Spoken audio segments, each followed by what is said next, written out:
ভারত আমাদের প্রতিবেশী রাষ্ট্র, আর আমরা আজকে বাংলাদেশ পেয়েছি, এটা ভারতের অবদান, এটা স্বীকার করতেই হবে। তাই ভারতের সম্পর্কে আমরা সরাসরি ভারতকে সাপোর্ট করি, কারণ ভারত থেকে আমরা সহযোগিতা পেয়েছি, আমরা সার্বভৌমত্ব পেয়েছি।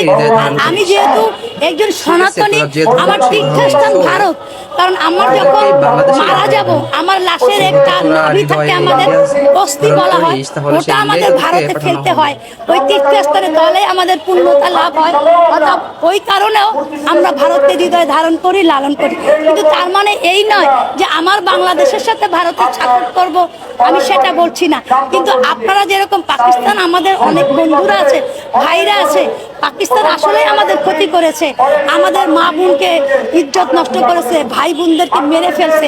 বাট তারপরও আপনারা যখন পাকিস্তানকে সাপোর্ট করেন, তখন হৃদয়ে রক্তকরণ হয় এবং তখন মনে হয় যে আসলে এরা জঙ্গি।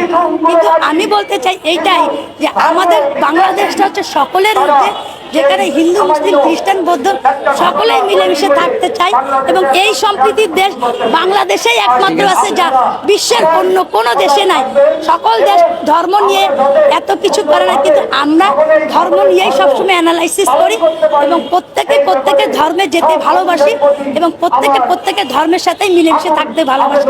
আসুন সকলেই আগে সেই কথা বলি, আগে কি সুন্দর দিন কাটাতাম, এরকম বাংলাদেশই আমরা চাই।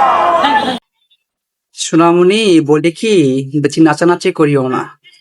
সুখে থাকতে ভূতে কিলায় একটা বাংলা প্রবাদ আছে, পিঁপড়ার গর্তে পাড়া দিতে শোনা, পিঁপড়ার জায়গা মতো কামড় দিলে সেই জ্বালা সহ্য করতে পারবে না। ঠিক আছে।